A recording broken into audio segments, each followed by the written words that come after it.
Well, more now on that breaking news, that historic SpaceX and NASA launch delayed due to the weather, just 17 minutes before liftoff.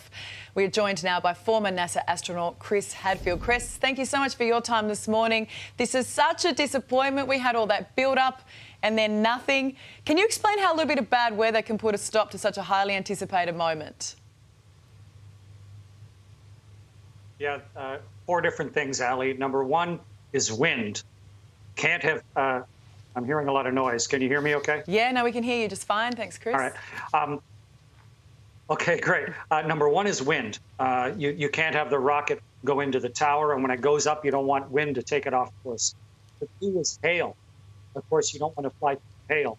Number three is lightning, and there was a lot of lightning around today.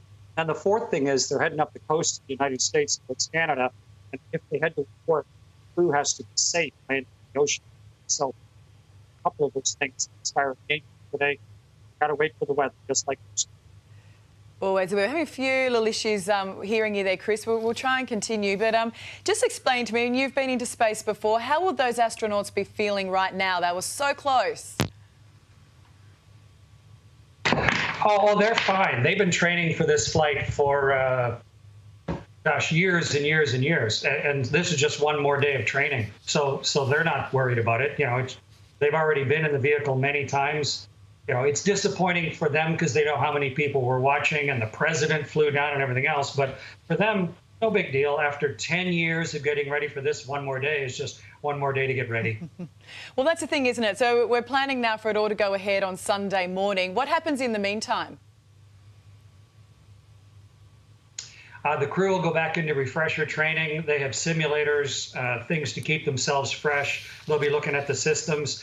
The vehicle was filled up with kerosene and oxygen, so they'll need to drain the kerosene and oxygen out of it, safe the vehicle, get ready to fuel it again, as you say, Sunday morning, I guess your time, early. It's going to launch at, what, 5:22, I think, on Sunday morning, so a little bit early. And everybody just turn around and wait for it to go next time. It's been on the pad for several days.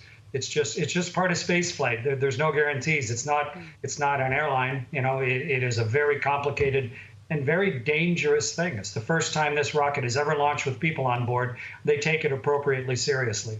Well, just explain to me how momentous this occasion is, because of course we haven't seen a launch on American soil since 2011, and Elon Musk is involved this time.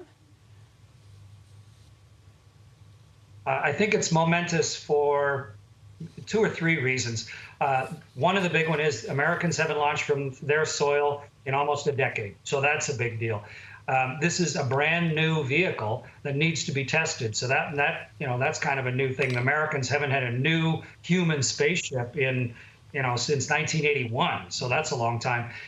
The third is, though, this is made by a company that can now sell seats to private individuals. That's different. This is kind of opening space flight to private customers. So that's going to be very different. I'm really curious. Once NASA and the test pilots have proven that it's a safe vehicle, it's really going to be interesting to see who's going to buy a ride and what sort of opportunities are going to come from it.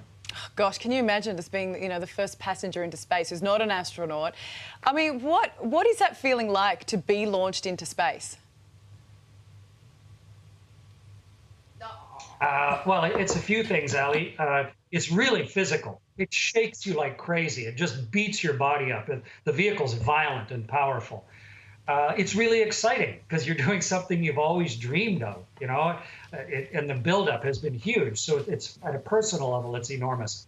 And then when you get there, where it takes you, that's the magic thing. Suddenly you're above the atmosphere in 2 minutes, then you're in orbit in 8.5 minutes, and you're going around the world. You go from where I am in Canada to you in Sydney in 45 minutes. Wow. It's inconceivable to see the world that way.